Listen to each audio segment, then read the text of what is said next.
Pangestu, Parpalin, dan lain-lain lah. Itu agama lokal itu. Lah di Jepang tuh agamanya seperti itu.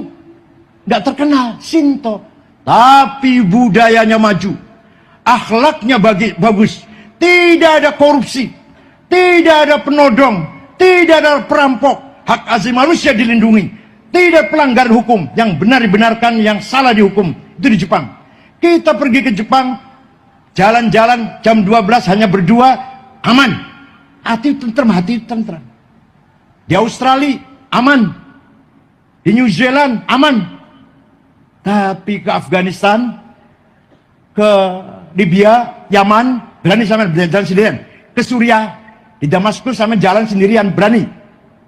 Nah ini, maka martabat bangsa bukan agamanya, bukan kitab sucinya, bukan Tuhan dan nabinya, tapi akhlaknya. Akhlaknya baik, martabatnya unggul.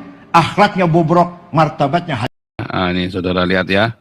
Ini saudara. Jihad itu dikumandangkan memang dari dulu.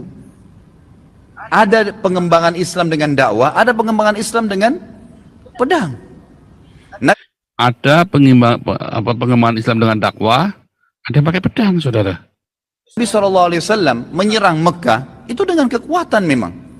Sampai menaklukkan Mekah, akhirnya tersebar Islam di Mekah. Dan kalau tidak ada jihad pada saat itu, Mekah akan tetap jadi kota kafir.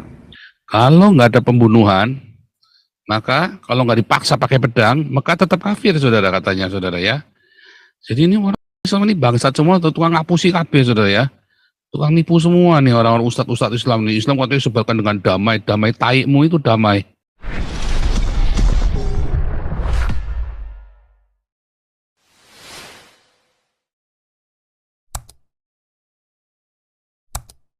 Ya, Arab Saudi tutup 8 sekolah di Turki dan seterusnya itu ya. Terus waktu itu kan ribut kan, udah ribut ini kan. Iya. Dan seterusnya lah ya. Tapi coba kita lihat itu deh ya, kita lihatkan ya. Baik Pak Pol. Ini bagus nih, lihat. Coba, jangan kaget. Tadi sudah saya contohkan di Timur Tengah, agamanya benar, madhabnya benar Hanafi, Syafi'i, Ahli Sunnah wal Jamaah, tapi akhlaknya morat-marit. Sudah 40 tahun perang saudara, akhlaknya morat-marit. Sampean wani beli, sampean berani nggak pergi ke Afghanistan sendirian? Jalan malam-malam, berani nggak? Tuh di negara Islam padahal tuh. Saya berani nggak di Yaman pergi sendirian? Berani nggak? Tuh negara Islam tuh padahal. Akidahnya benar, akidah syariah benar, kitab suci benar Quran. Tapi kita pergi ke Jepang, agamanya tidak jelas. Bukan Yahudi, bukan Kristen, bukan Islam, bukan Hindu, bukan Buddha, bukan Konghucu. Agama namanya Shinto, agama lokal. Kayak di Indonesia, agama lokal banyak, ada 20 barangkali. Sunda Wiwitan, Karuhunan, Sabto Darmo, Darmo Gandul, Gotoloco, Sambelun, Subud, Pangestu, Parpalin, dan lain-lain lah. Itu agama lokal itu. Lah di Jepang tuh agamanya seperti itu. Nggak terkenal, Shinto. Tapi budayanya maju. Akhlaknya bagus. Tidak ada korupsi. Tidak ada penodong. Tidak ada perampok. Hak asasi manusia dilindungi. Tidak pelanggaran hukum. Yang benar dibenarkan, yang salah dihukum. Itu di Jepang. Kita pergi ke Jepang. Jalan-jalan jam 12 hanya berdua. Aman. Hati tentram. Di Australia aman. Di New Zealand aman. Tapi ke Afghanistan, ke Libya, Yaman, berani sama jalan sendirian. Ke Suriah, di Damaskus sama jalan sendirian, berani.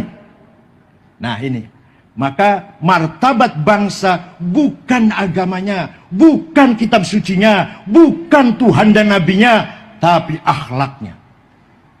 Akhlaknya baik, martabatnya unggul. Akhlaknya bobrok, martabatnya hancur.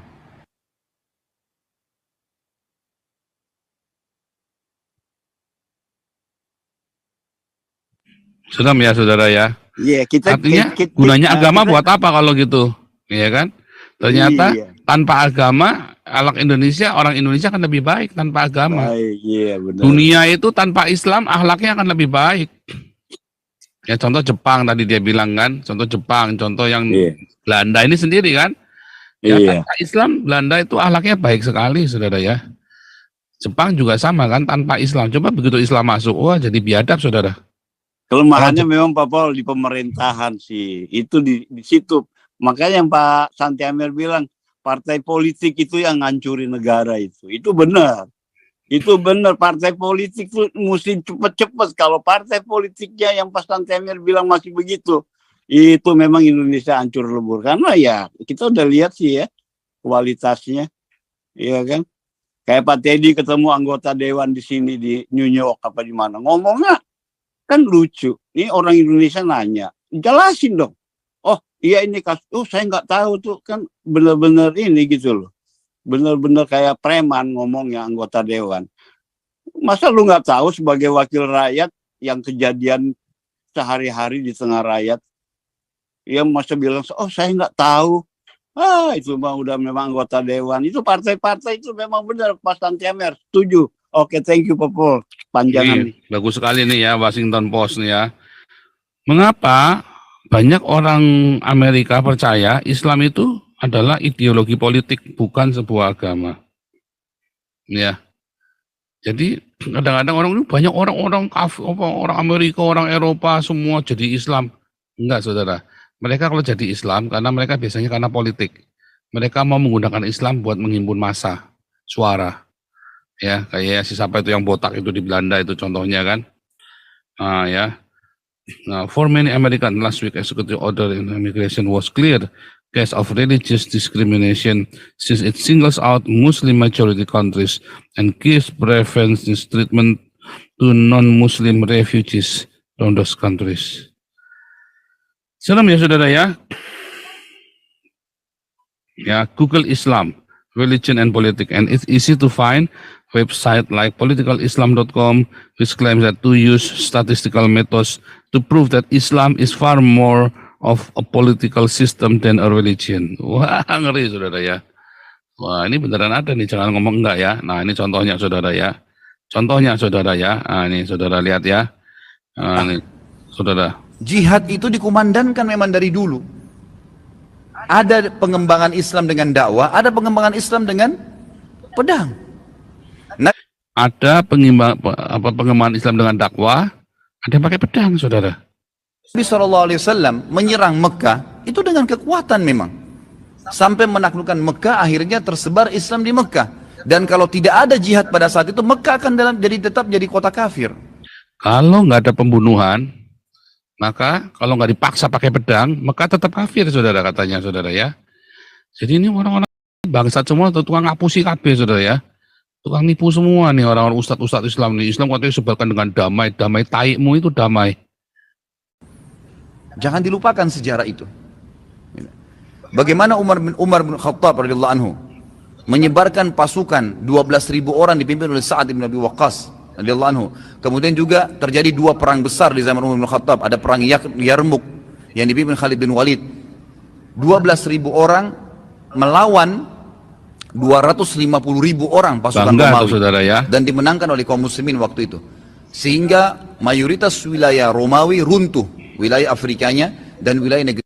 Bu bener munggah, pokoknya bangganya minta ampun, pokoknya saya bangga, pokoknya menguasai negara berdakwah dengan pedang, yang penting menang, saudara. Ya kan? Tapi kalau anda percaya nggak pada kenyataannya hari ini orang Islam kalah terus kalau perang, saudara ya. Intinya adalah Islam pokoknya didakwakan dengan kekerasan memang, saudara. Dan lalu Anda bangga, ya. Anda bangga dengan itu, saudara. Wah, memang compong Anda ini, saudara ya. Ada Gema Rakyat, silakan Gema Rakyat.